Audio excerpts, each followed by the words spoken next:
Well, good evening, everyone. Welcome to the Corning Museum of Glass.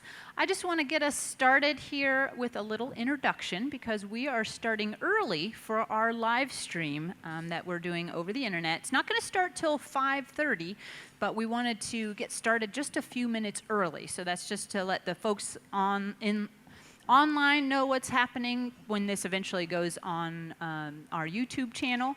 We're giving you the full experience, but the official demo really doesn't start for another half hour or so.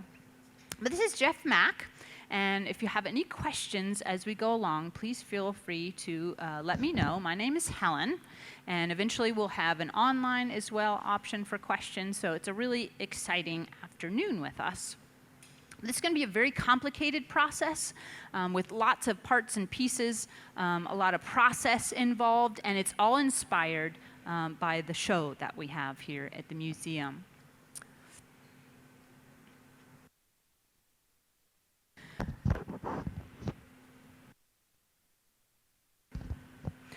So to a certain extent, I'm just going to narrate some of the process as we go along, and then we'll do some major introductions here in a bit.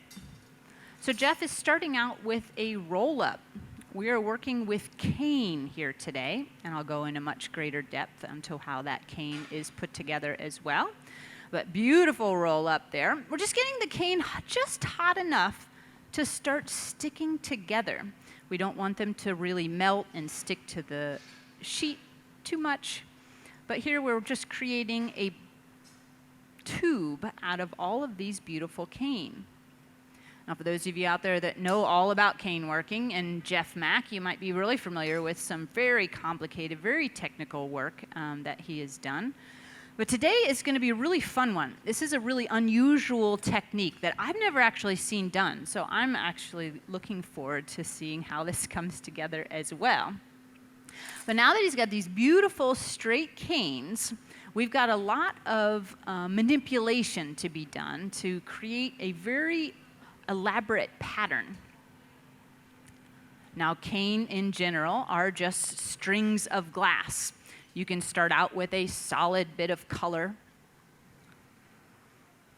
and our color comes to us in this form, chunks of bar solid color.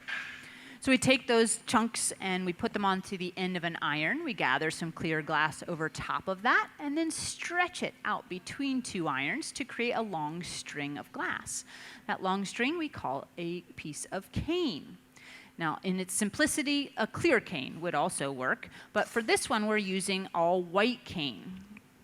Now, a simple cane would just have a solid core giving us one line, but part of this process is also capturing multiple lines together for a very complicated pattern. So Jeff has a couple different types of configurations that he's put together for this piece. And the two basic concepts is you either have lines in the core or you have lines on the surface. So if you pick up the additional cane in the center, that's just going to give you this helix effect in the middle. If you wrap it all the way around or pick them up on the surface, that'll give you more of a cage effect. So we have multiple versions of how those come together on the end of this iron. And again, we'll be going into some more in-depth detail later on as well once we start the official live stream at 5:30, just to catch everybody up online for all these processes as well.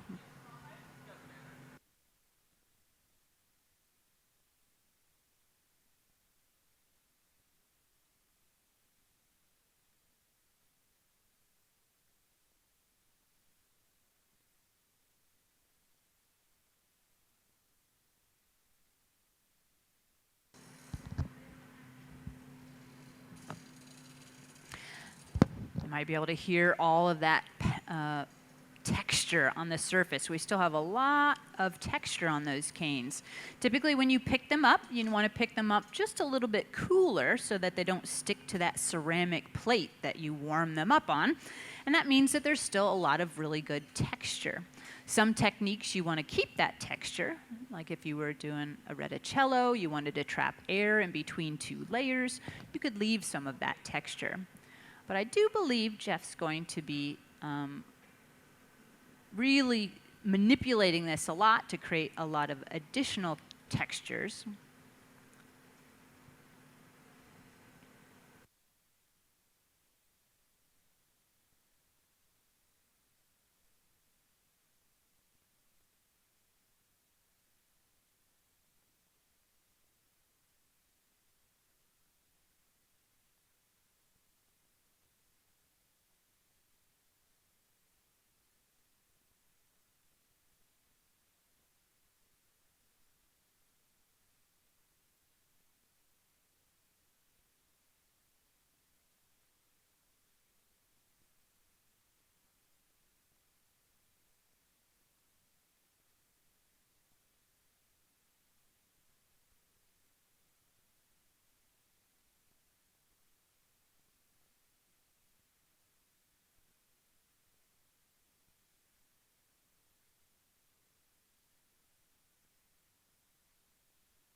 It's a beautiful second gather there. We're picking up or creating a bubble out of glass that we're going to be inserting inside of those canes. It's all about creating some structure and stability so that when Jeff does all the manipulating he's going to do to mix these canes up even further, we want them to fold on each other, but we want to be able to control it a little easier. So this technique should give a little bit more stability for that process.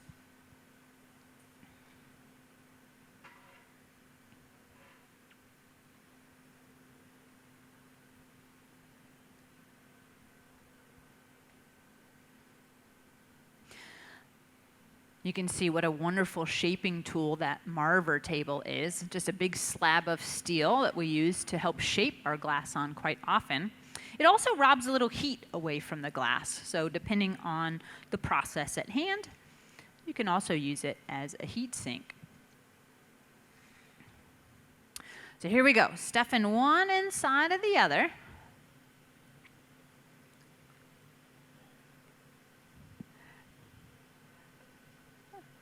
Right in there.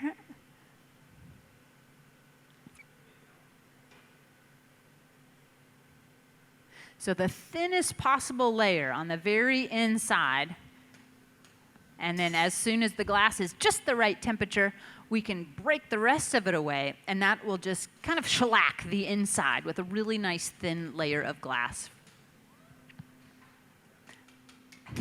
There we go. I love that. Poof. You never know when that explosion's going to happen.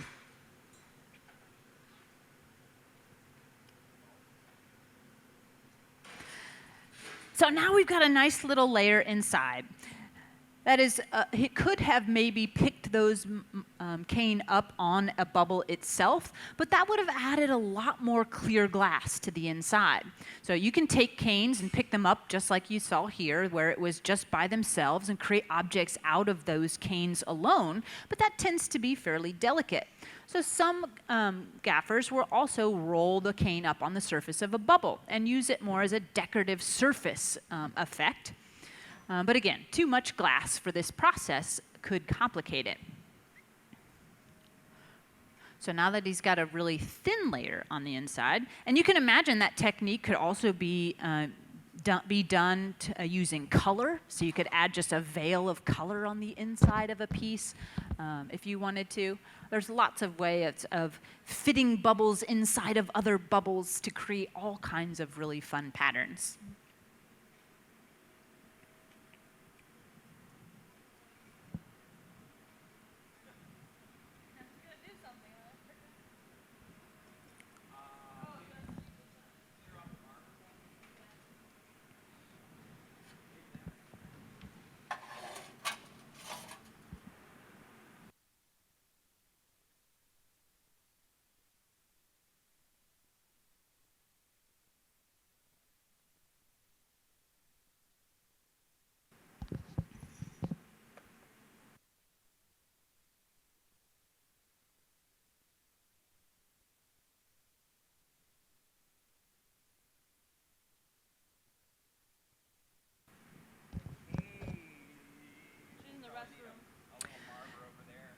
So you can see how that's starting to really close down the tip of that bubble. So once again, using that marver as a really lovely shaping tool.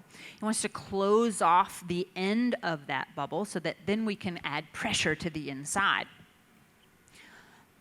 There's lots of different ways of closing up the tip of a bubble like this, and some techniques you would add additional glass to just sort of seal it up. I just imagine there's going to be a lot of kind of waste product with this process as well. Might end up having a little bit of scrap here and there. But this is a really fun technique I'm excited to see because it's going to be transforming all these beautiful straight precision cane into a lace pattern. So this vessel that we have sitting here on the marver as well is very similar to what Jeff is going to be making for us here today. But again, we are starting a few minutes early before our official live stream, so we will have a little conversation with both Jeff and Linnea, one of our curators here, and she'll tell us a lot about the past and present show that is inspiring this particular demo.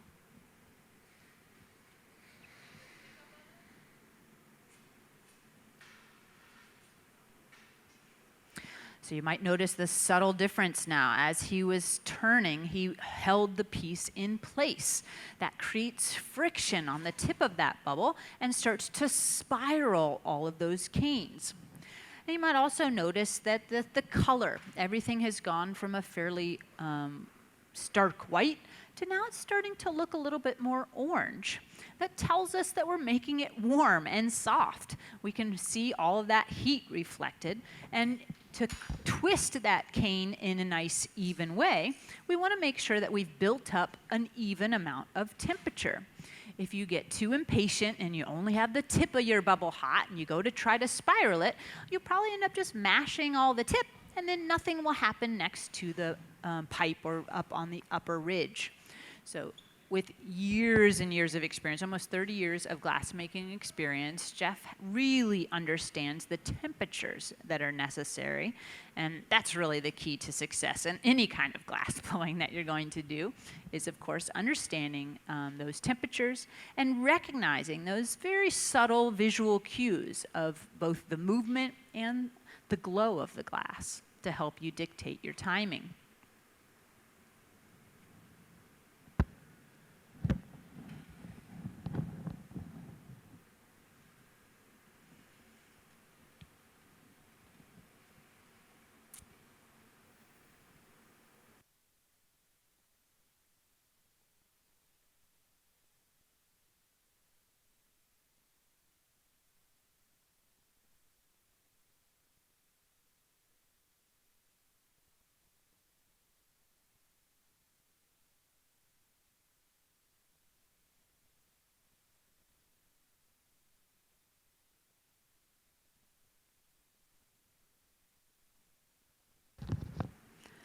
All right, so here comes the first of the manipulations down into what we call a fin mold.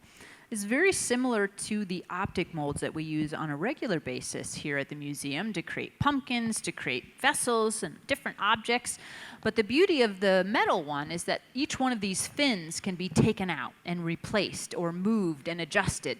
So it's sort of a very multi-purpose mold that can be used for many different patterns. Essentially, Jeff is going to be using this mold just as a bunch of knife points. He's going to be using the edges of all of those ridges to indent lines, start to push and pull the textures on the surface. So the fins push into the surface of that bubble, and of course with all the white cane and linear patterns, those get folded into themselves as those fins push into the surface of the bubble.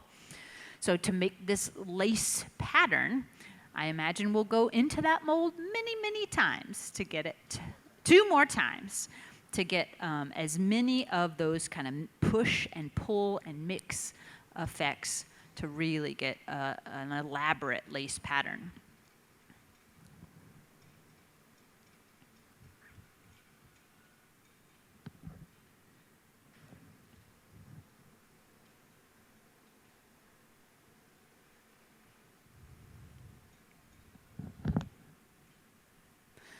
Of course, every time he touches the metal table, it chills the glass as well.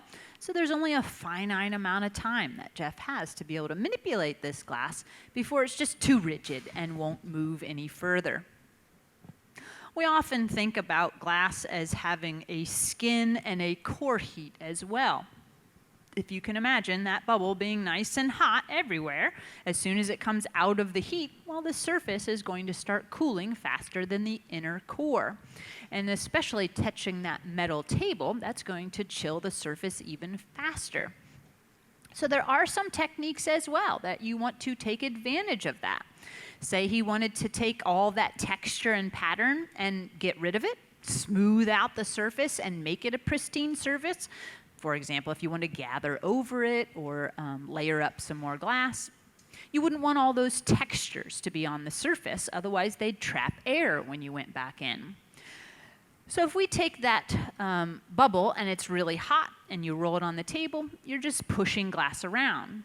But if you let that bubble cool down enough where you've lost the core heat of the bubble, then go back in and reheat the surface, well, then only the surface is a little hot and mushy, and the core acts more of a structure, and you can smooth out that surface even faster.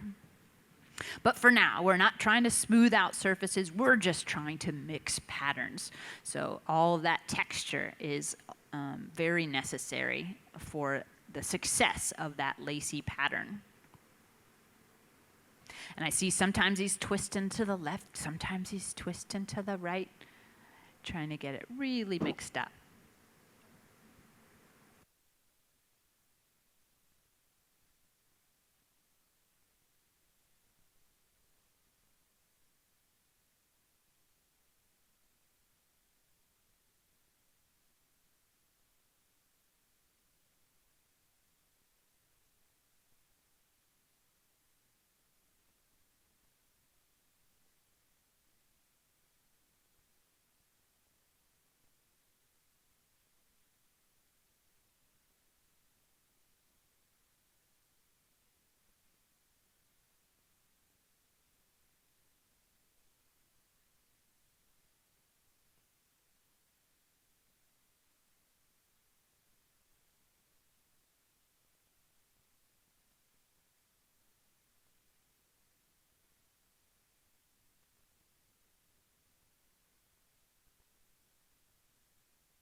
Oh, that was some really good shots there.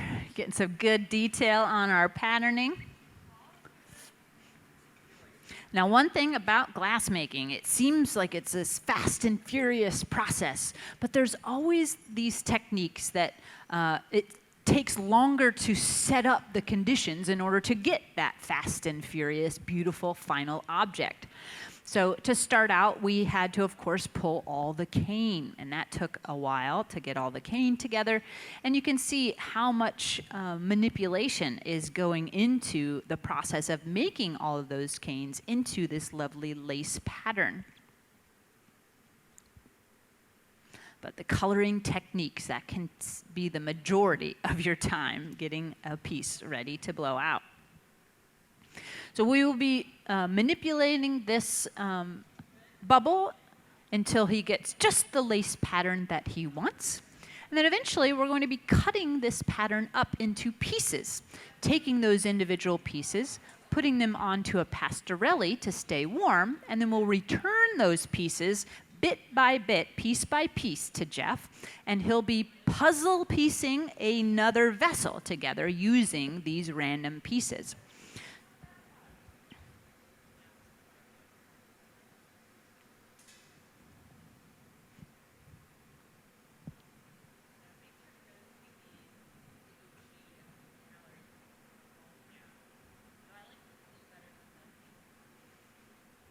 So starting to add a little bit of air in there once in a while. With all of that compression, we don't want to end up sealing that bubble off. You can end up squeezing all the air back out of that pipe and end up with a solid mass if you're not careful. Or worst case scenario, you end up sealing it by the pipe and leaving a big bubble at the tip, but you can't add more air. So he's keeping a keen eye on that internal bubble just to make sure that it doesn't collapse completely as he's working.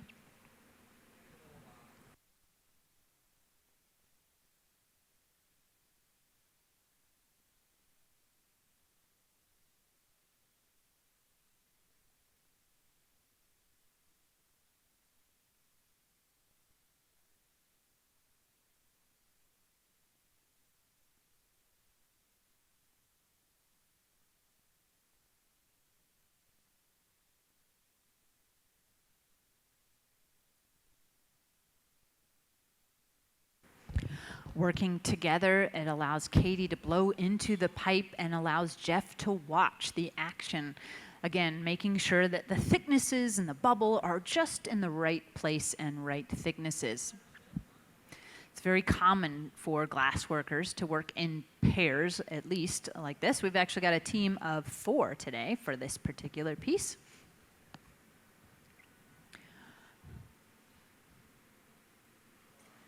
But having an assistant blowing into the pipe really gives you a lot of flexibility and a lot of control.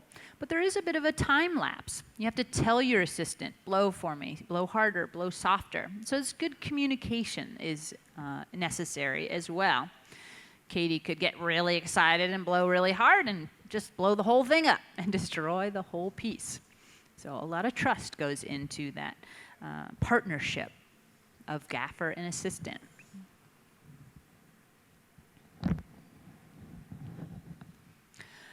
We're coming up on our time here at 5:30. Again, we're going to be starting our live stream. So those of you who are watching from the beginning, I know it's going to be a little awkward that we're kind of reintroducing everything again, but we wanted to make sure that the entire process was available on our online YouTube channel eventually, and we only have a limited amount of time for our actual demo. So we are doing some bonus footage here at the beginning, and then we'll do the official start at 5:30 with more information about why Jeff is doing what he's doing. So just be aware we will be starting a live stream. So if you're uncomfortable with that, just letting you know that that will be happening here soon. Well, you're welcome to hang out with us. This will take us to the end of our day here at the museum. And feel free to come and go throughout the next hour and a half as well. We realize there's lots of things to see and do here at the museum. And this is just one of many exciting things happening here today.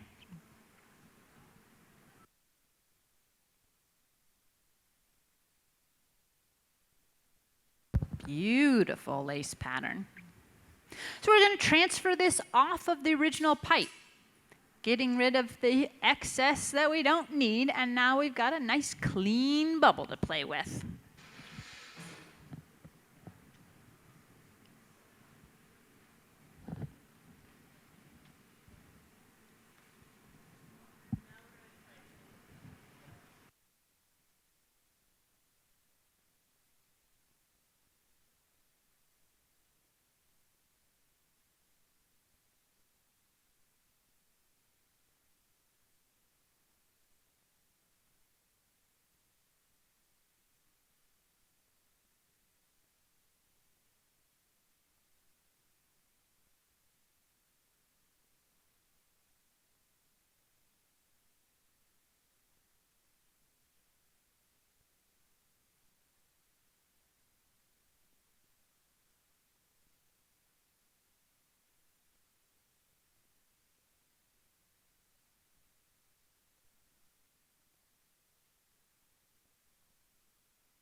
Hi, everybody.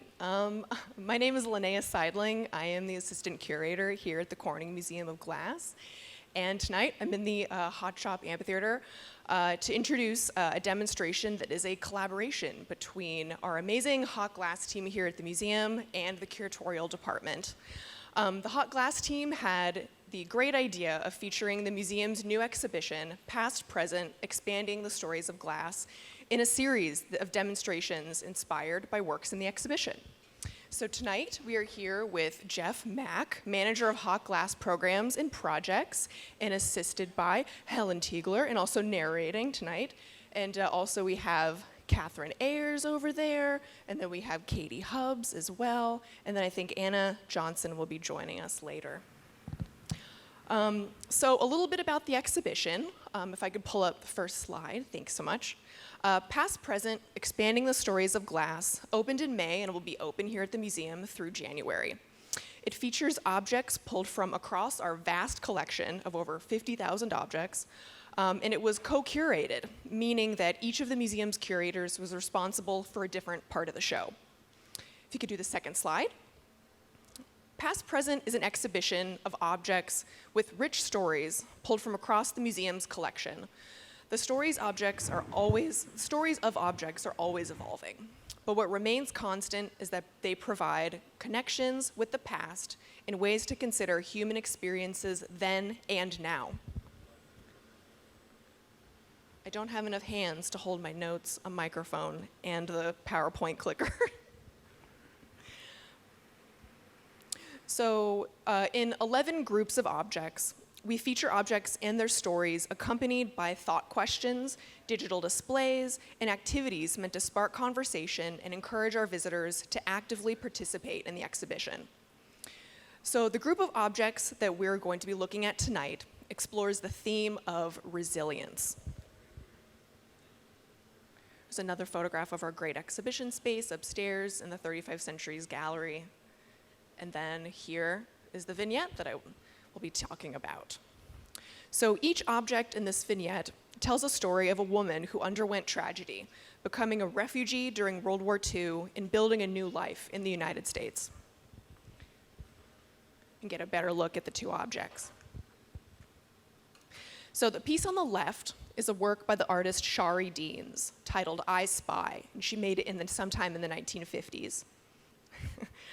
This piece recalls the violent horrors of Kristallnacht, the Night of Broken Glass. On November 9th and 10th, 1938, the Nazis destroyed Jewish communities throughout Germany and Austria, beginning the genocidal phase of the Holocaust. Deans did not experience Kristallnacht firsthand, but these shards, packed in a suitcase, suggest the collective fractures that Jewish people have experienced and often carry with them.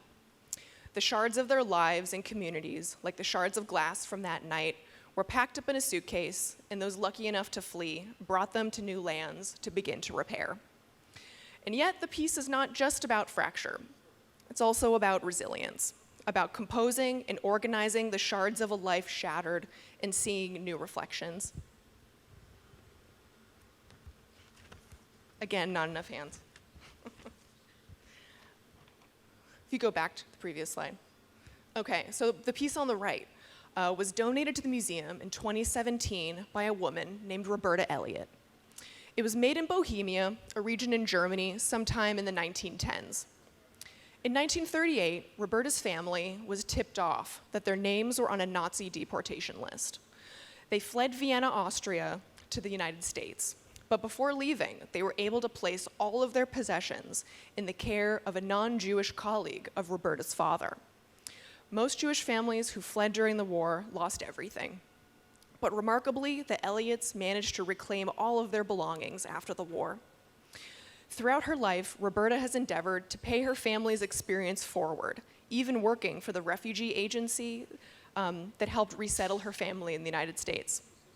Similarly, when she inherited these objects, including the vase on display, she knew that she could not hold on to them herself. She decided to donate the vase to the museum so that her family's story of fracture, repair, and resilience could always be told. With this grouping, we invite our visitors to think about the concept of resilience and the unfortunately universal experience across time and place of human suffering and difficulty. I'll go to the next slide. Thanks, Jeff. So behind the case where we have the two objects displayed, we have an activity where we invite visitors to write on orange pieces of paper about something difficult that they've already overcome or something that they're hoping to overcome in the future.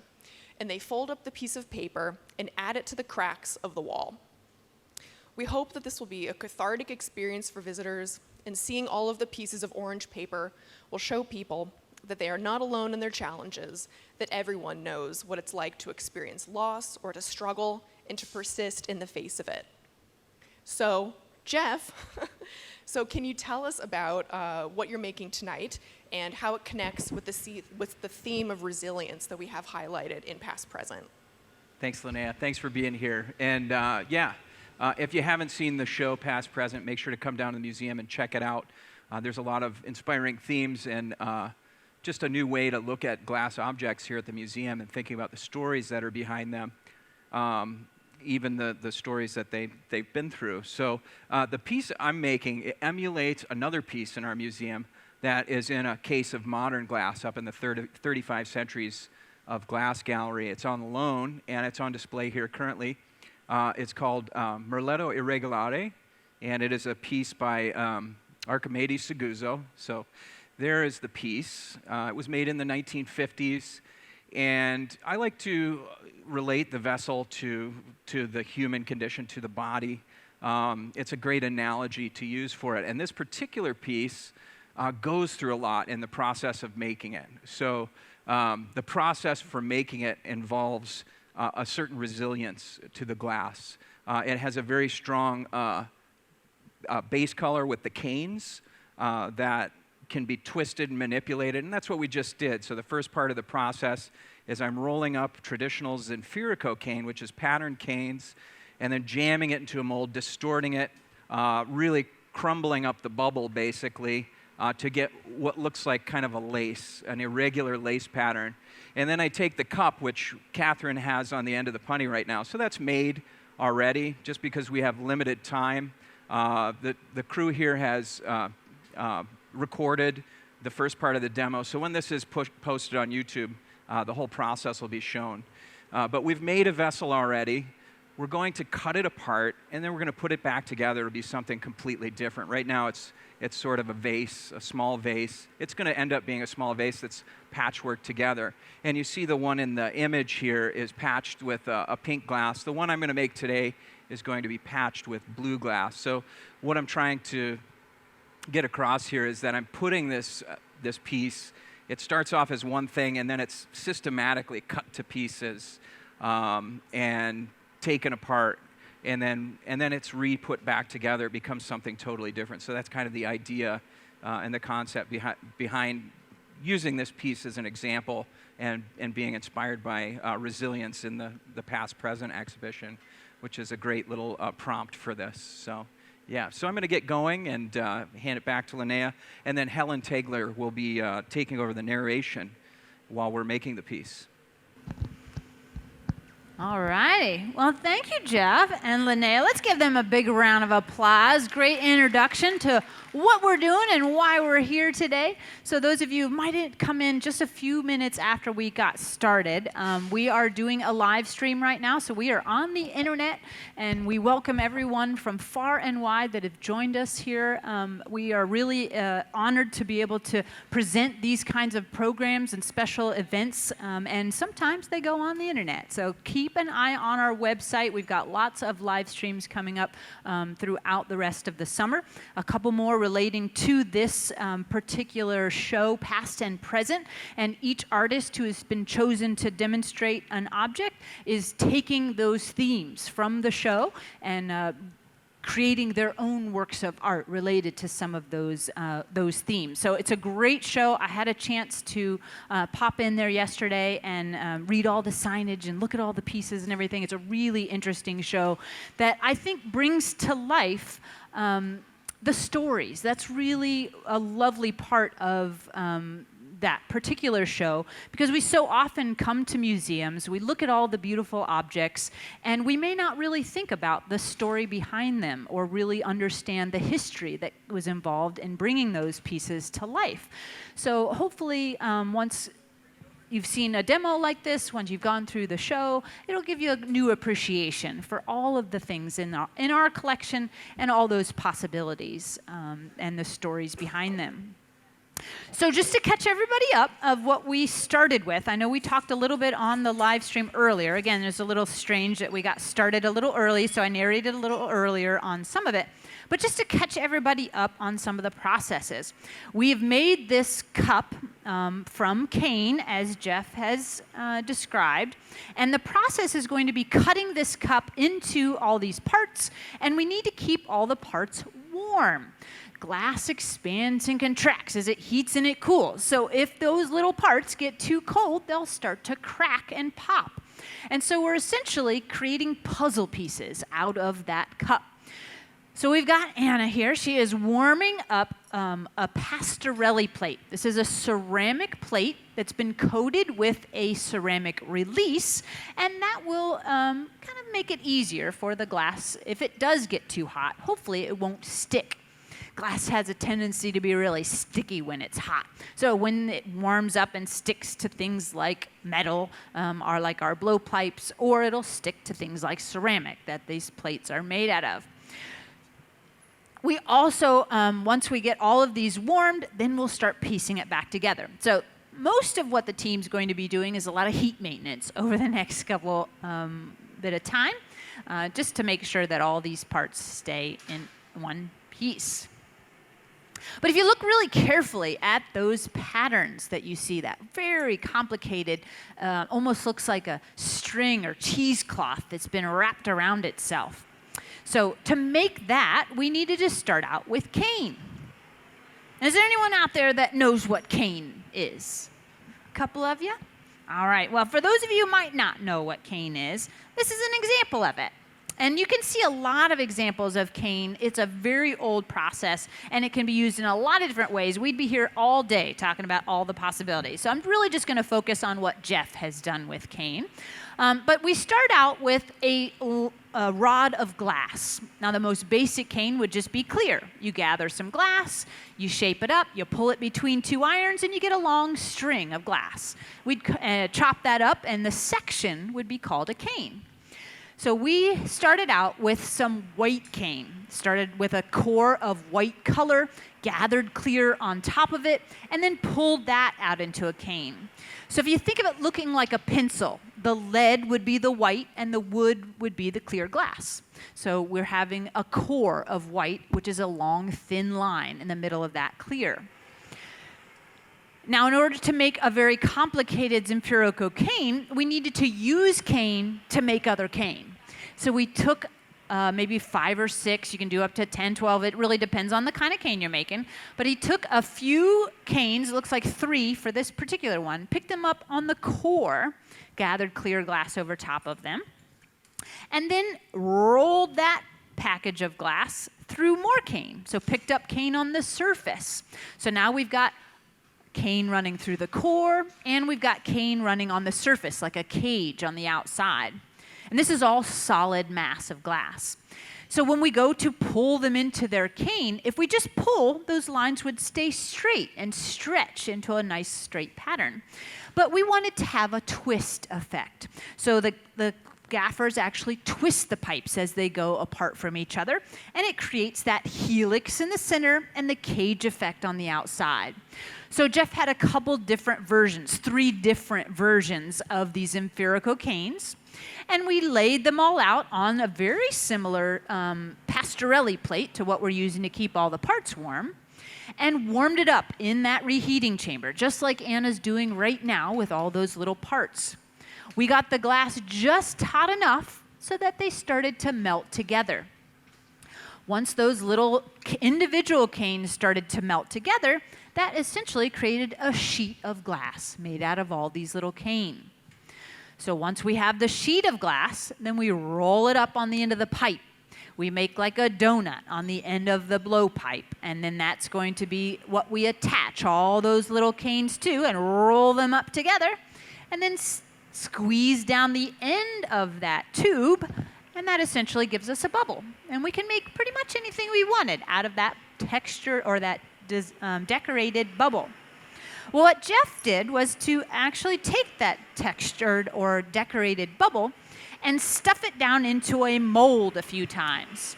So we've got various molds here in the front of our stage, and each one of them have a slightly different pattern, but most of them have ridges on the inside. So you can imagine if you stuff a bubble that has a lot of design on the surface, well, they're going to push and pull where those little ridges are.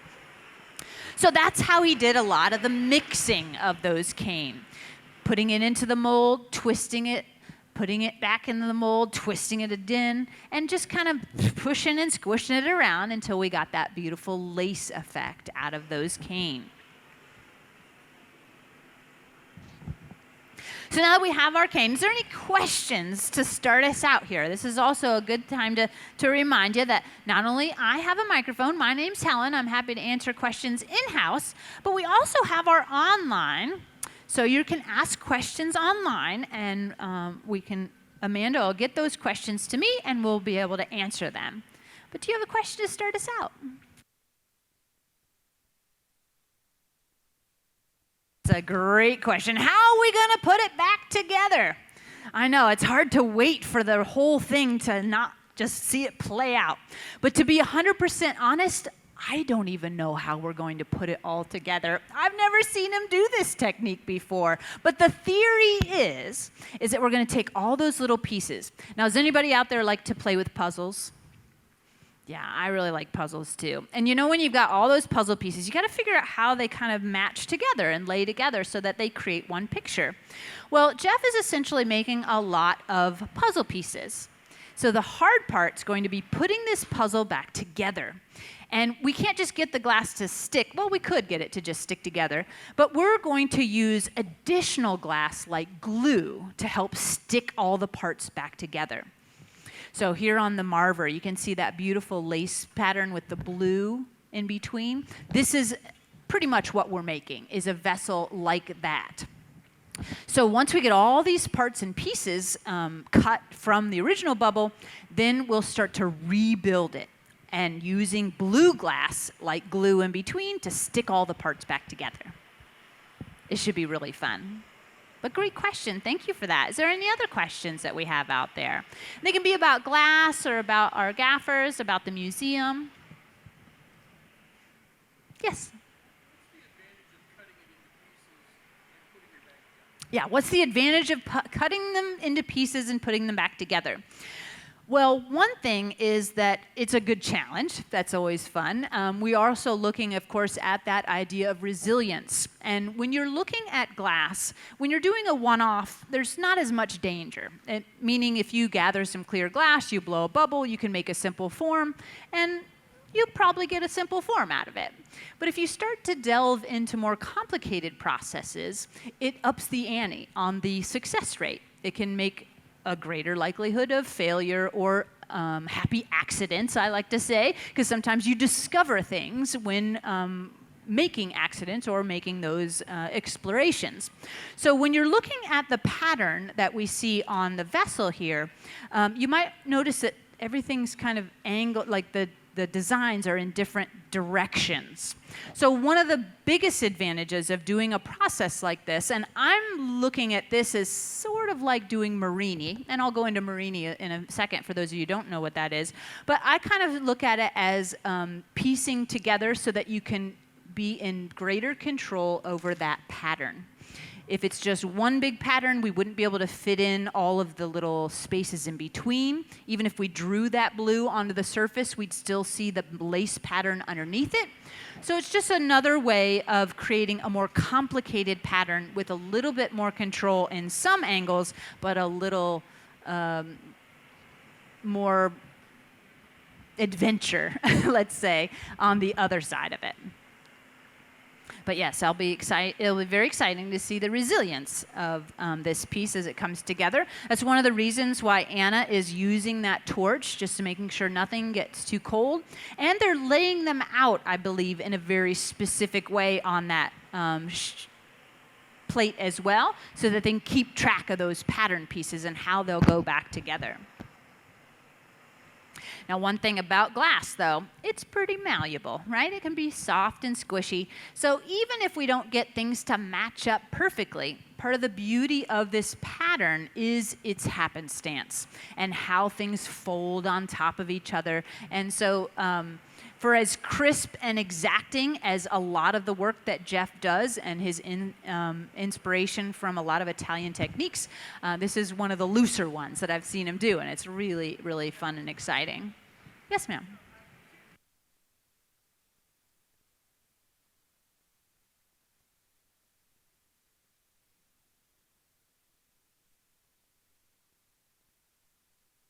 So 2 questions. 1, why didn't he just start with sheet glass? And 2, how is he going to use the blue? Or why is he? Yeah, so we are going to use blue to adhere this all together because we currently have a very small tank of colored glass going in our small furnace on the far end of the stage, and it's blue glass. So instead of having to warm up individual chunks of glass or coat them with color and things like that, we are really lucky to have that tank of blue, so that's why we're using blue glass today. But usually we work all clear here at the museum, and we melt only clear, rather. And any color that we want to use has to be added separately, and usually as a whole separate process. So when we buy our colored glass, it comes to us in 2 forms. One would be a product called Frit, which are just little pieces and particles of glass, and the other is bar. And it's the same exact material, it just comes to us in bigger, larger chunks. Now, we use big solid chunks like this to create all the cane and pull that into the strings and mix it around. And if we wanted to add that into this piece, we could maybe start with color on the first end of the pipe, and that would end up being the base color for the object. You can also use, again, the Frit.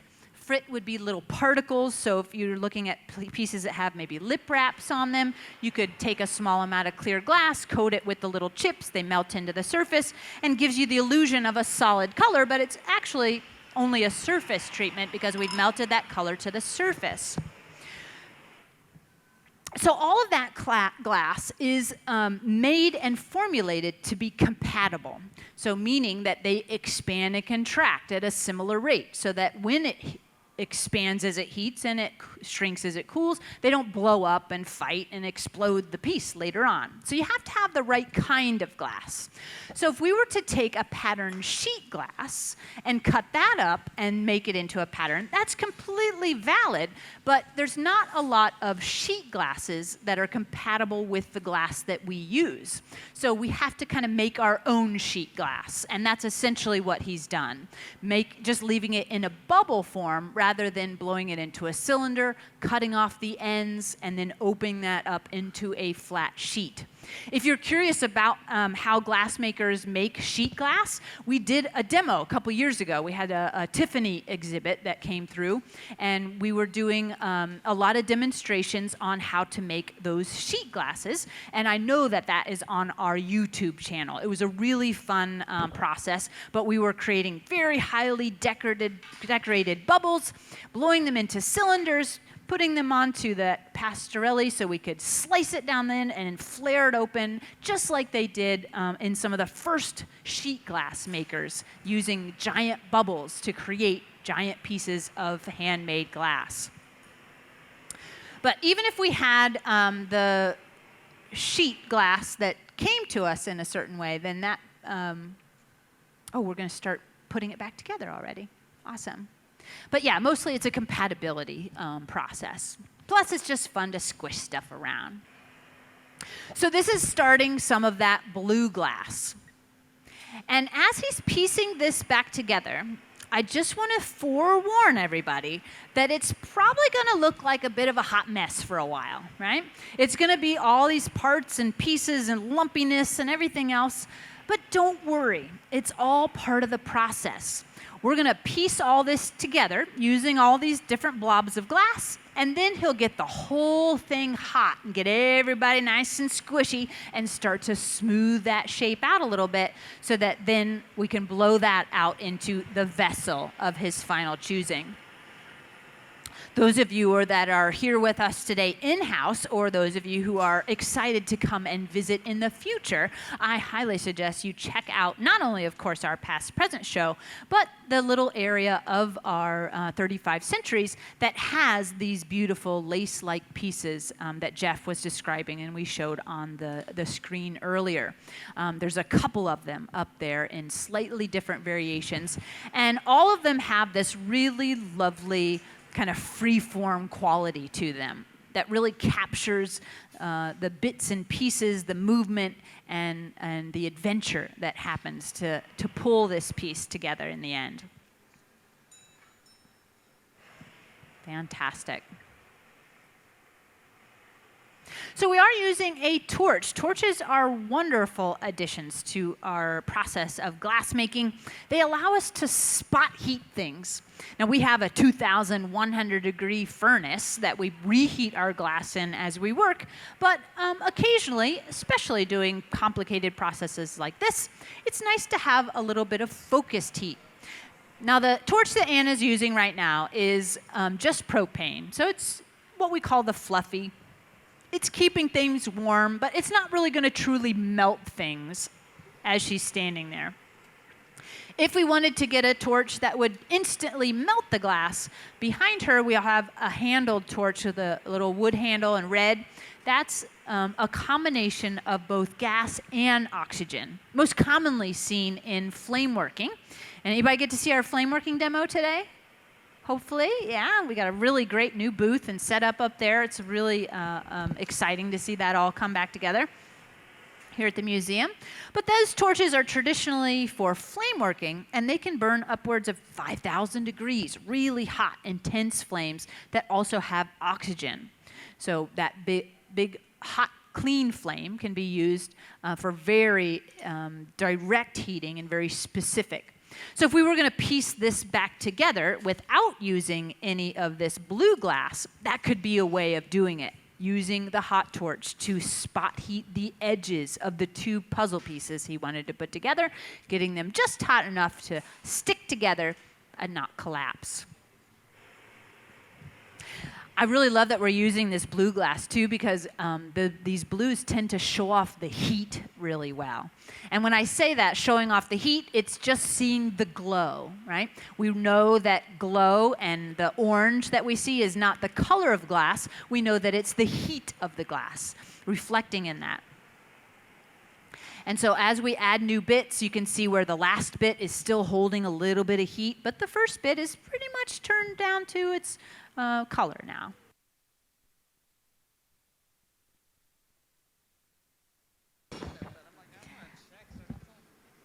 Yeah, so we had a question online. Thank you so much for bringing that to our attention. But somebody asked if this is a copper blue glass, and I do believe that it is a copper blue glass.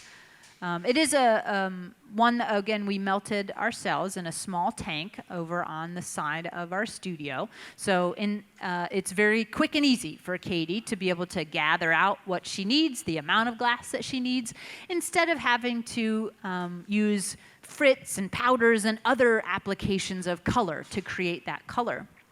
Now, if we were to use frit and powders and other colors, usually those are processes where you're putting color on the surface of a blob of clear. So when you stretch it and add it to a piece, it might look solid, but it's actually got no color in the core of it. So once we get this pushed and squished around, if it did have color on the surface only, those colors would start to meander over and really concentrate in different ways. So it would give you a whole different look than using solid color from the furnace. So this is also a very conscious choice on Jeff's part to be able to get just the kind of color pattern that he's looking for.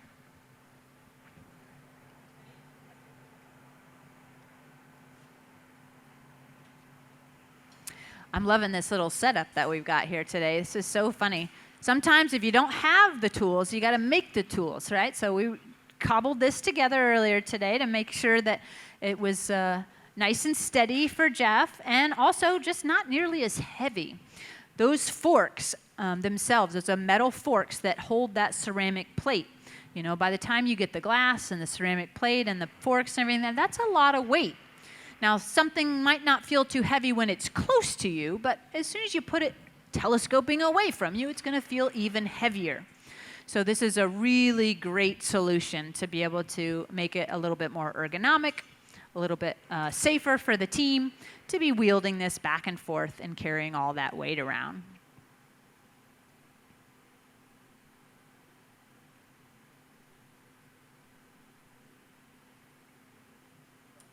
Beautiful. I love these close-ups. It really shows you how Jeff is paying very close attention to all the gaps and the spaces. Did anybody notice when he first started, he kind of touched it and he just like held it there for a second? Kind of let the gravity of the glass kind of seep into that crease just a little bit. And again, Jeff Mack's been blowing glass for almost 30 years. So he's making a lot of these processes, even though they're very unusual, seem pretty effortless. Got lots of experience, great understanding of the material and the heats necessary, and just the fluidity of it.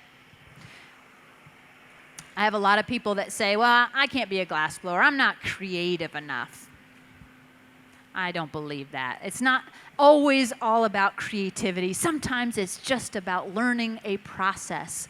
And glass is certainly one of those things that it's a lot of process. It's a big learning curve. And it's going to be some tears. There's going to be, you know, some disappointment, but that's perseverance. You know, you have to learn how to be kind to yourself, be kind to the adventures that you have, and learn from every experience that you have in glass, and try to, you know, create that repertoire of things that you're good at. And a lot of people ask, what's the most difficult thing to make? And our sassy answer is the thing you've never made before. Because you may get really good at making goblets, and then somebody asks you to make a squirrel, and you might struggle a little bit, or vice versa. But that doesn't mean that they're not a good glass blower. They just have concentrated in a particular technique.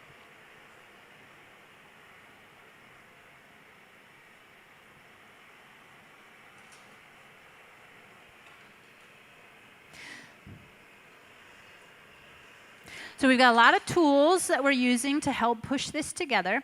You might notice Jeff has also put a glove on his right hand. Now, in general, glass blowers don't wear gloves on a regular basis. We need the dexterity. We need to be able to turn the pipe, control the tools, and be able to work safely. And gloves are generally only needed if you're going to be grabbing things that are hot or being very close in proximity to things that are hot. And no, the pipe and the regular blowing is not considered holding on to something hot. Those pipes are stainless steel. They dissipate their heat quite nicely. And so where Jeff is holding on is completely comfortable, maybe like a warm cup of coffee or something, but he's not going to end up burning himself. So no need for a glove on that left hand. But this particular process, he's got his fingers right in there, really close. So putting on a glove makes that process more comfortable. But you'll also notice that Catherine is doing all of the pipe handling here. She's the one going back to the reheat, bringing it back to Jeff.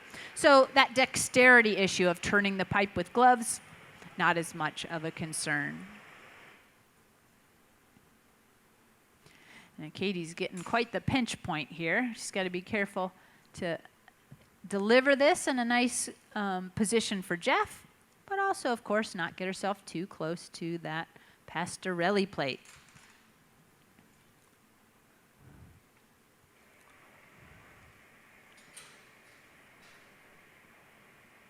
Nice. That's some lovely patterning. You can really see how all of those canes, it's kind of hard to tell when you're moving around, but every once in a while you might be able to notice a subtle like stripe and kind of identify where those original cane were used in that process. Did a lot of mixing and matching. But we will have this piece up here. If anyone wants to come and take a closer look, you're welcome to get a closer look at what that amazing pattern really looks like. So how's everybody doing? Do we have any questions? You guys enjoying your day here at the museum? Yes? No? Quiet bunch? End of the day? Well, I see a hand up here, so let me go answer a question.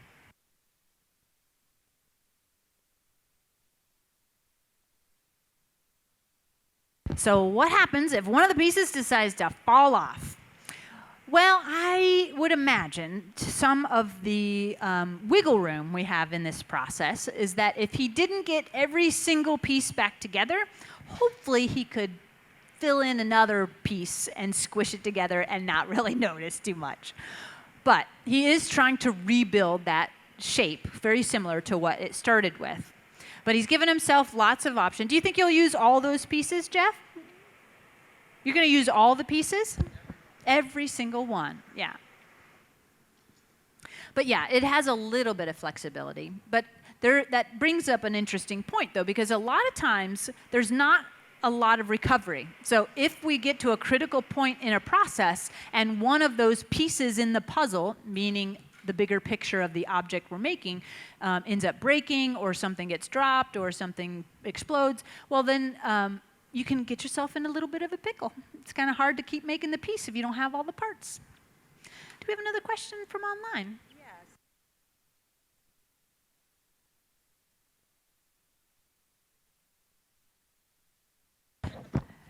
Yeah, so we got a nice question online wondering about how long it took Jeff to make that cane cup that we're taking all the parts from. Well, the short answer is about a half an hour. But that's only to make the cup. We started right around 5 o'clock because, again, we had a limited amount of time for our live stream, but we wanted to have the whole process for the online presence. So this entire process will be available when we have it uploaded to our YouTube channel. But to make that cup, it took him about 30 minutes because we already had the cane made.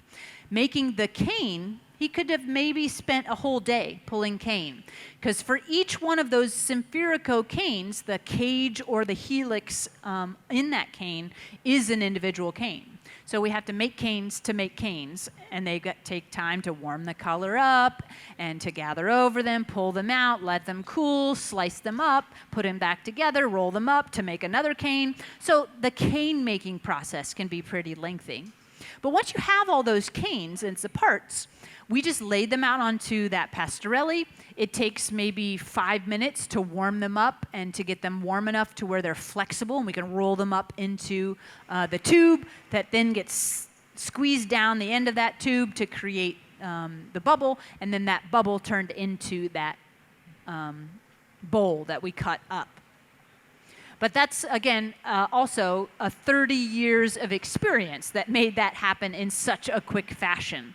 If you were looking at a beginner class, they might still be working on making those cane. They might not even get to that bubble yet. So it's quick and efficient, and a lot of people are really surprised at how quickly and efficiently we can make demo pieces here at the museum as well. But it just really shows and is a testament to the experience of the gaffers here. And a lot of us that come to the museum, we need to be very diversified. We need to have a little bit of experience in a lot of techniques so that we can be as helpful as possible for the special demos, for the visiting artists, creating our own work, and of course making dynamic demos that really show off not only our love of the material, but hopefully give you a little bit of an appreciation and love for the material and what goes into all of those beautiful objects that you see in our collection.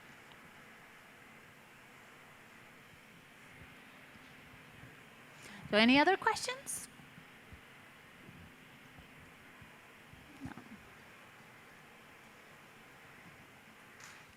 So this is the start of, I think it's the second. We got at least 2 more of these special demonstrations associated with the past and present show.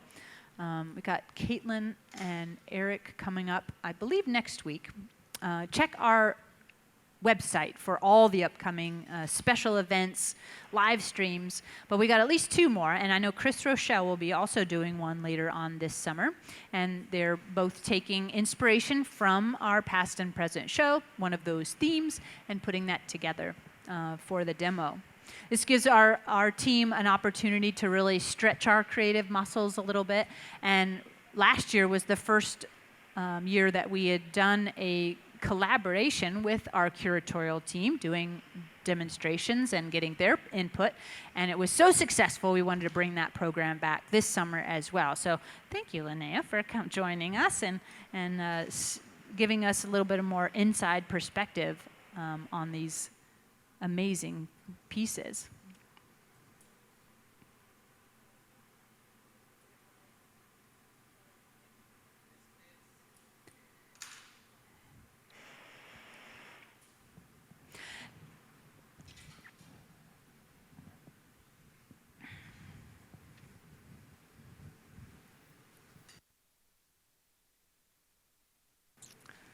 No worries, we just pick that right up. No worries, we just pick that right up. Actually, we're gonna need to warm that back up just a little bit. So you could see when he went to stick it, it just wasn't sticking. That just means that the temperature was just a little off.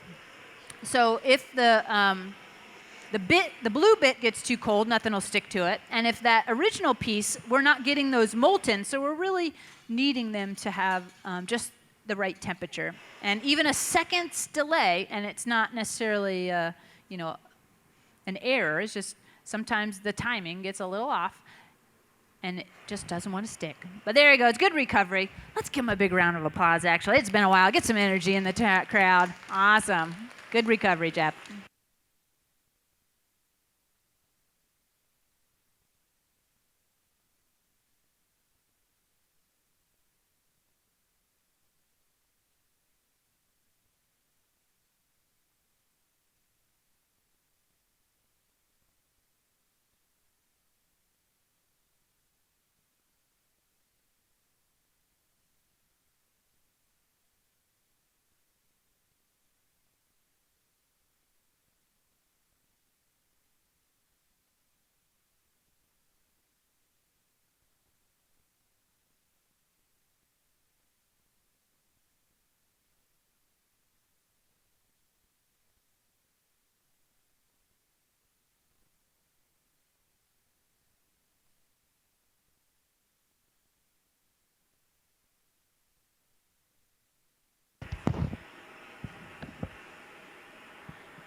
All righty, so one more puzzle piece I see there, but again, remember I said earlier, this is gonna be looking a little bit hot mess for a while, right? So we've got all the rough piece together, and then once we get all those pieces together, then we're gonna start squishing that blob back into a bubble. Right now, it's an open bowl.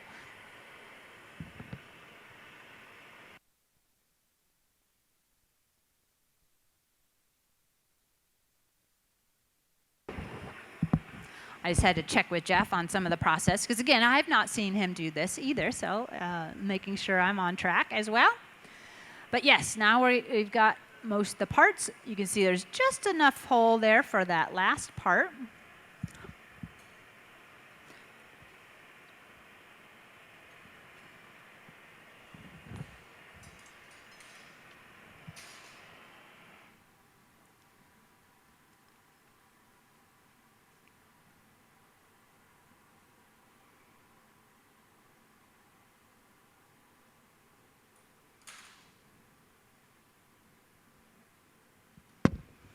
Just watch drippy glass all day long. It's so beautiful. All right. Nice job, team. Nicely done. All right, so gonna do some mushing, some squishing, and then they're gonna seal up the bottom of it, trying to work on getting this reattached to another blowpipe. There's a lot of processes that will trade glass from one iron to the other in various ways to either switch its direction or to clean up a particular area. So what we'll end up doing is squishing this together and cleaning up where we're going to connect it to the pipe. Because right now it's obviously way too wide to be able to have a pipe attached to it.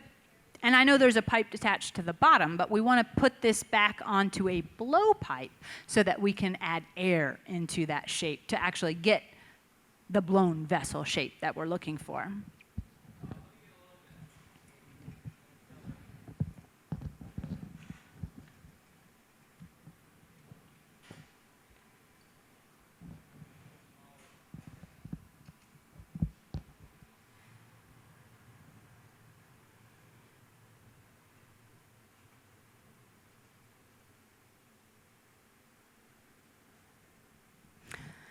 So I'd mentioned earlier about other processes, and I just remembered I never went back to finishing the thought about Marini. So I'm looking at this process as being sort of a version of Marini, in the fact that you are taking parts and pieces and then assembling them together to create a pattern. So Marini is a very similar process to cane, as if you pull that long string, the same exact long string, and you cut it up and look at its profile. We consider that a Marini. So if you wanted to make just a dot Marini, well, you just take that same white cane that Jeff made, slice it up, look at its profile, and there we've got a little white dot surrounded by clear glass. So you can make various patterns of those Marini, and they can be very complicated as well, layering up multiple colors, creating all kinds of patterns. That's another thing that you can come up and take a closer look at if you'd like to. But you can also, just like making these complicated lace patterns, you can use those individual Marinis to make more complicated patterns by bundling all of those decorative patterns together, re-pulling them again, and you could do that over and over and over to create infinite designs and possibilities. So taking all those parts and pieces, you would lay them out on a pastorelli, just like we did with these square pieces. Melt them together just enough to get them to start to stick, and then either roll them up on the surface of a bubble or roll them up by themselves and creating a cup, very similar to what Jeff did at the beginning.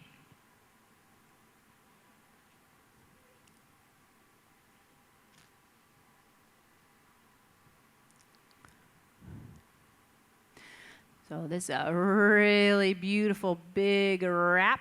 This will just add a little extra material and a concise material. So hopefully that will aid in getting that closed down just a little bit, more of an even edge. Now another complication that Jeff has added to himself is the fact that blue glass and white glass are very different in the way that they heat. Can anybody tell me what glass is made out of to start? Yell it out.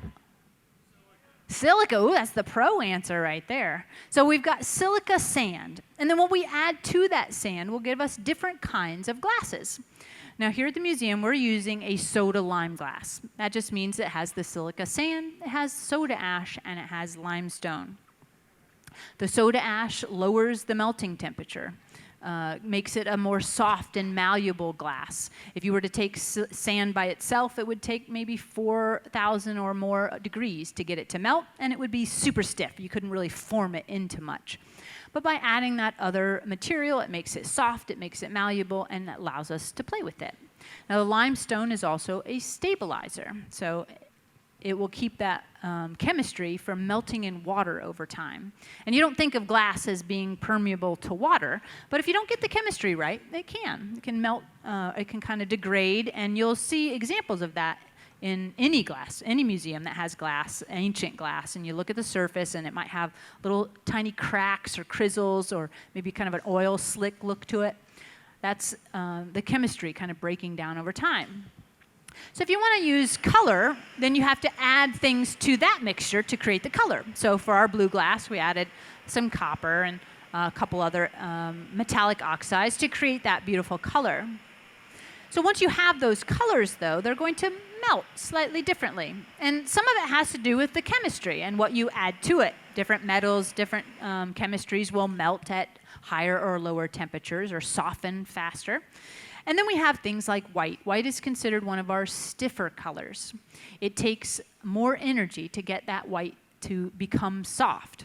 So some of it has to do with the chemistry, but some of it also just has to do with a light and darkness of that material. If you're going to go to the beach for the day, are you going to dress all in black or are you going to dress all in white? Jeff says black. He likes to sweat. So if you're looking at wearing white, it's going to reflect that heat energy. If you're wearing black, it's going to absorb all that heat energy. So with this particular piece, he's given himself a really soft glass in between, so it'll get squishy a little faster. And then he's got all of the white patterns that want to stay stiffer. So it's kind of fighting each other as you're working. And you can use that to your advantage. You can use it to your disadvantage. You can even see in the practice vessel, you know, how much kind of wider the little stripes kind of stretched further, but this stayed really tight in the, sorry, I'm getting a little gimpy arm here, but so you can see how that is so much softer. When he went to blow that out, it expanded even further. So once we get this squished together, that's also going to be something he'll have to keep a keen eye on, because he told me before, we're not going to gather over this. And so by gathering over it, that just means we dip clear glass over the whole surface. And if we did that, then it would kind of shellac everything on the outside, make the surface all smooth, and help hold everything together a little bit better. But it would take away some of the tactile qualities that we have with this. Because with that clear, or any white that would be on the surface, any transition from one piece to the next, it's always going to have a little bit of a memory. And as it expands, as it moves, it's going to move slightly differently. So here we've got our secondary pipe. It's a collar, beautiful transfer. That matched right up. Let's give the team another big round of applause. Fantastic. So that collar process is essentially putting a glass donut on the end of that pipe. So the pipe is hollow, and we want that hole to be open so that we can add air into it, but we need that little donut to stick that cup on. So now you can see it already looks so much closer to a final vessel. It's already turned into a fabulous bubble. So we'll work a little bit to get that squished back in, and then he can blow that into its final shape. But by leaving all of that texture on the surface, the different types of glasses, this will have a really lovely tactile quality to it as well.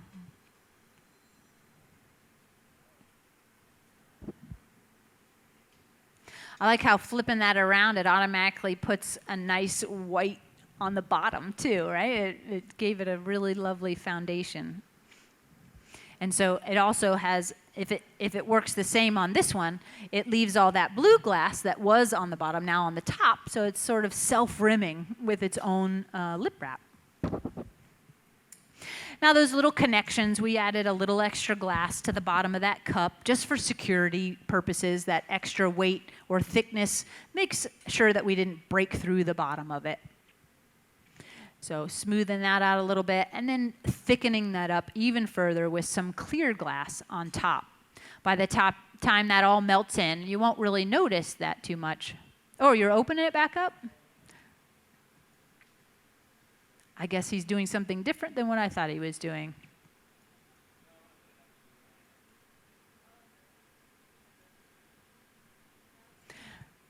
You're tweezing that open to put more blue on there? So reverse everything I just said about a beautiful white bottom? Awesome. No, you're good, you're good. I'm flying by the seat of my pants here. I haven't seen this process before, so we're catching up together. It's great. That'll add a really nice pop of color on the bottom too.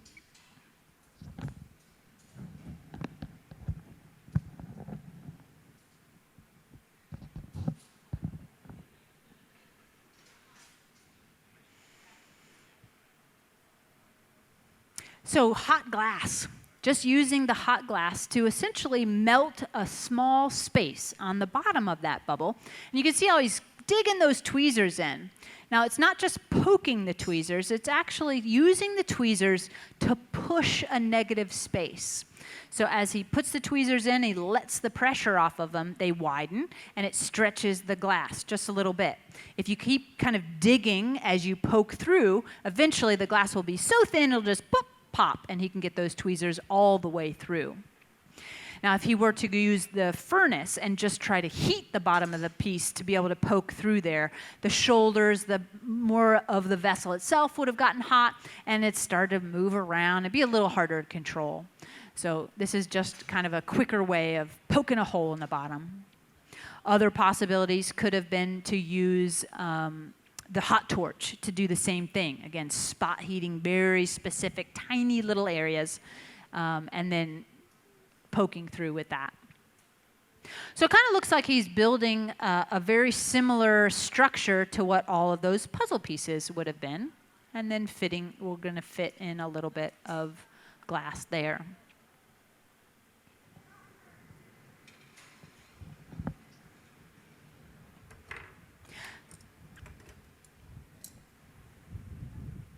Now I'm noticing as Jeff works, he's used quite a few different kinds of shears today. Now shears is just another way of saying scissors or anything. That's what we use is shears, not scissors. But we've got these 3 different varieties that we have on the tool bench typically. Now, straight shears, those are like scissors. Those are pretty familiar. Most everyone would understand that straight shears are going to end up using them to cut and trim. So that's what he used to cut all these pattern pieces. As you cut with straight shears, they sort of flatten the glass just a little bit. So if it's a blob like that, and he were to cut with our straight shears, it would end up creating a square point, or a point if you go at a different angle. So instead of using a straight shears, Jeff has been mostly using what we call diamond shears for the purpose of laying all those blue lines. So this tool is pretty unusual. I've never seen it in any other capacity than in glass making. But you can see the diamond pattern in the center. That's really where it gets its diamond shear name. It's not made with diamonds or anything. But that diamond shape allows the blades to come together and keep the glass round as you cut it. So every time he cuts free with that round shears, it'll keep the bit in a nice round shape. And now you can see how he's using the straight shears to sort of cut up the excess. And as he cut, you see how it left a little bit of a point there? So the type of shears you choose to make a cut can make a drastic difference in the final effect. Because they're also made of metal, and anytime you touch glass with metal, they're going to chill just a little bit, that glass. So if you were to try to use a diamond pair to make a big round blob and then wanted to grab the tip and pull the tip sharper, it's not going to work. There's a little cold cap to it, so you'd have to reheat and readjust that theory. But glass-making tools, Glass-making tools are pretty artistic in their own right. There's only a few companies worldwide that specialize in making glass blowers tools. And so there are slight variations to some of those designs, depending on the maker. But a lot of the basic tools are the same as what they were using in ancient times. Been blowing glass for about 2,000 years, and while we've made great advances on some of the technology and the way that we melt glass and using things like torches and different approaches, a lot of the concepts and a lot of the basics are the same. If we brought an ancient Roman glassblower here to the museum, of course they'd be a little overwhelmed by the amazing place that they're at, but it would be able to sit down at our bench and be able to make glass and make beautiful objects. So I mentioned earlier, Jeff did not need a glove because that pipe was not getting hot enough to be uncomfortable to hold.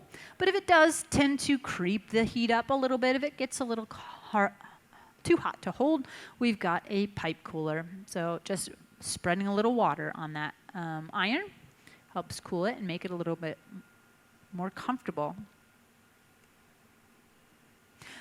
It's one of the signs of a professional glassworker that you see that they're carrying the pipe close to their body and the weight of the glass close to them. It's beginners that are afraid of the glass, and it's like fish pulling and keep the glass as far away from me as possible. But that makes the glass seem that much heavier and that much harder to handle. So you can see Jeff has got choked up really tight on that pipe, has really great dexterity. This marvering process might look like a passive action that he's just letting it kind of slump onto the marver table, but he's actually lifting up as he's working as well, kind of adjusting pressure. If he sees a high spot, he might add a little pressure with his thumb to let it squish, but if he were to let the entire weight of that piece just rest on the marver, it would just flatten and puddle to the marver. So my first glassblowing instructor said I could marver on the wall just as easily as I can marver on a flat surface. It's that much of a controlled activity.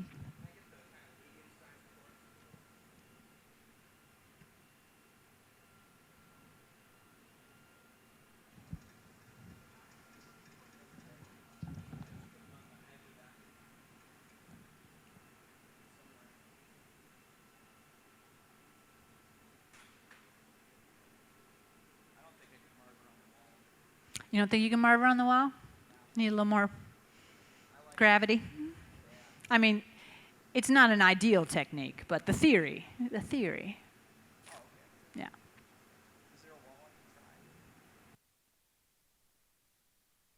Is there a wall he could try? Well, unfortunately, most of our walls are covered in paint. Katie, pick up this marver. Go upright. See if we can marver on it.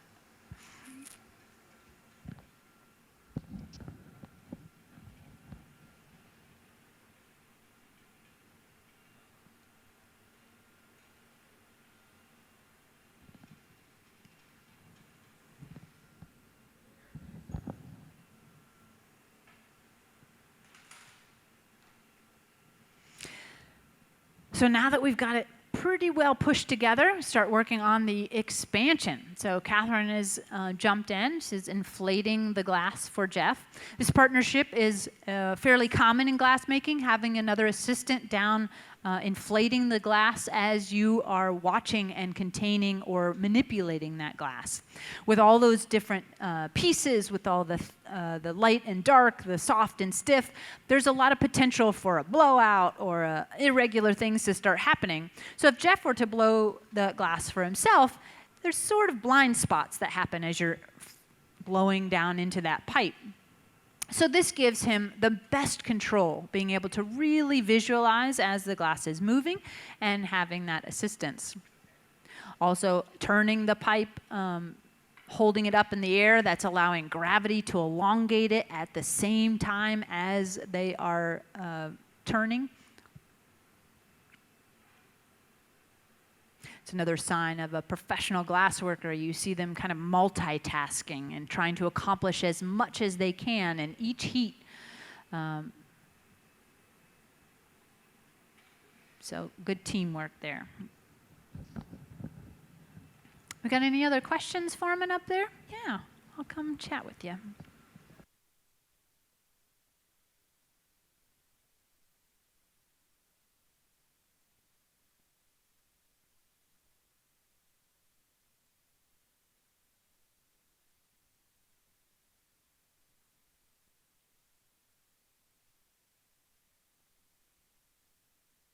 All right, we got a good question here now. We totally missed it. You guys are working too fast. I didn't even notice. They must have squished that with a pair of corks to get a beautiful flattened effect. And I really love when vessels are flattened, especially if they're highly patterned like this, because it changes the perspective, creates a focus, and really gets you to kind of create a canvas that you're really looking at on the surface of that vessel. And letting the light transfer in a slightly different way. Beautiful. But we've been seeing some really great views inside of our furnace. And we had a gentleman here in the audience that was curious how we're seeing inside of that furnace. Well, it is a 2,100 degree furnace, so we can't put standard cameras inside. Eventually, maybe the GoPro Inferno will be put into market. But for now, we have a camera located behind that unit. And it's peering through a really small piece of glass.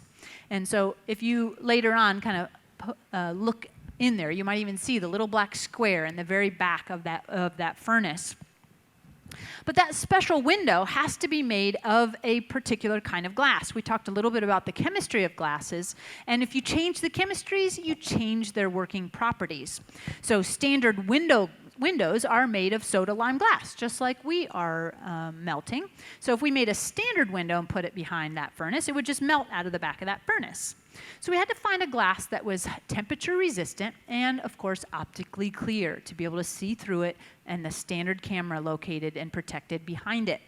So it is a product called fused silica. And with that, it has a temperature resistance of nearly 4,000 degrees with its chemistries, and also is very optically clear. So that's how we're seeing inside, is that it's a little teeny high temperature resistant window in the very back. But it's a pretty unique view that I think Corning's one of the only places that has that view, and it can really add some fun moments to the show, like trying to hypnotize everybody, spinning really quickly with a highly patterned vessel, or having characters in there, and they look like they're kind of dancing as we're reheating and stuff. And some of us have even gone to the point where it's kind of nice to see what's going on the bottom of your piece. If you're flashing and maybe you can't see, if you got a complicated sculpture, we can look at those screens as well and kind of help us identify what's going on in the back. But for the most part, we've seen Jeff do a lot of really slow and determined movements until now. And you saw a little bit of flipping back and forth, a little bit of fast movement. That is capturing that fluidity of the glass. By moving quickly or in different directions, it kind of lets the glass flow as he moves.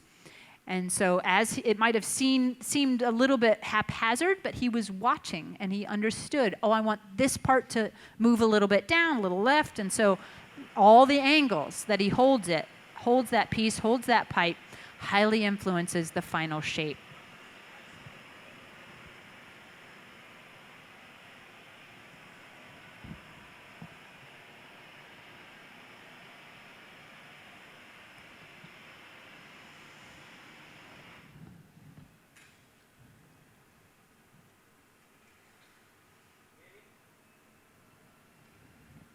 All right, so I think we're coming up on the transfer. So it's very typical that most objects are transferred at least once when you make them on the pipe. So this transfer process gives you access to the top of your bubble to be able to finish out the top of your vessel or object. If you're doing sculpture or more complicated forms like you've seen here today, you might transfer a piece 2 or 3 times, depending on what the process entails. But this is being the final punty or final transfer. We want this one to be fairly delicate. So Catherine has rolled this on the marver table, cooled the glass. We've got it just hot enough to stick, but not truly bond. And then just a small amount of water on the top should cause thermal shock along a constriction line, telling the glass where to break. Beautiful job. Nice transfer. We always love to celebrate that moment because that's a dangerous moment. There's a lot of things that can go drastically wrong in that trade-over, and trust us, we have all done things drastically wrong in that trade-over, learning the process. And sometimes you just have an odd day, and you can end up losing a piece there regardless of how many years of experience that you have. So it's all about temperatures. If it's too hot, it's still malleable, so we can't get it to break. So if we were to attach that punny to too hot of a piece, we'd have to wait for the piece to cool down to be able to separate it. That means the punny was getting colder and colder, and being a delicate connection, it would most likely separate when we go to try to break that piece. So same kind of deal. If the piece itself is too cold, the punny is too hot, and we stick that on there. One, it's going to bond too strongly, and two, it's just not going to want to let go later on. So when you go to break it, if it's too hot, you might not be able to control it as well. It'd be flopping around on that tiny little connection, only about the size of a nickel. So timing and temperature, very critical in this process. I think he's just cleaning up, making some unusual edges here. Beautiful.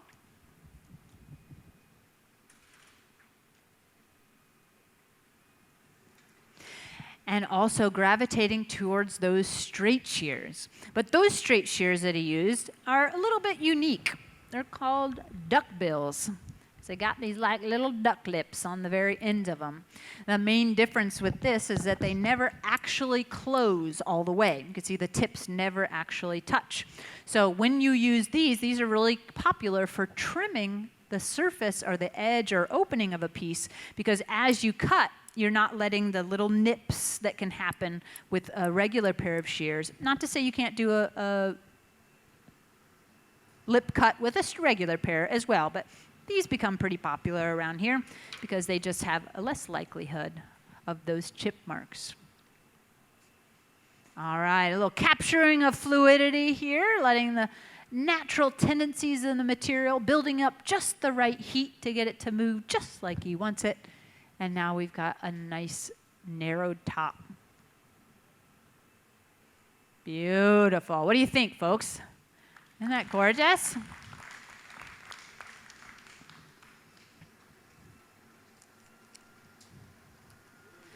So inspired by the Merletto Irregulare, a regular lace pattern. And the perseverance as part of our past and present show just opened here at the museum not too long ago. So you definitely want to plan a trip here this summer. We've got lots of fun activities going on around the museum. I love summer here. There's so much activity and smiling faces. So definitely plan a visit to check out that show. Again, we will have this up on our YouTube channel, so for those of you who might have missed the very beginning of the process and want to know a little bit more about how he made that cup and that pattern, that will be eventually, usually it takes about a week or two to get up onto our online YouTube channel. But the final stage of this and every piece that we make is the slow cooling process. We talked a little bit about how those little individual pieces could have cracked or popped if we got them too cold. Well, if this piece cools down too quickly, the whole thing will end up exploding and cracking pretty quickly. So Katie's going to catch it. It's going to go right into our annealing oven where it'll cool slowly over night and hopefully survive that cooling process so we can get a better look at it tomorrow. And we'll also post a picture with it on our social media of that final beautiful piece. All right, let's give it up. It's safe in the oven. Jeff Mack, everybody. Catherine, Katie, and Anna. So good to see you all working so hard today. Really appreciate everyone joining us here in-house. And Linnea, thank you so much for your insights on that past and present show. Well, we hope you enjoyed your time at the Corning Museum of Glass. You want to say anything to wrap it up? Thank you. All right. All right, so Jeff says thank you, and we'll see you next time. Thanks so much.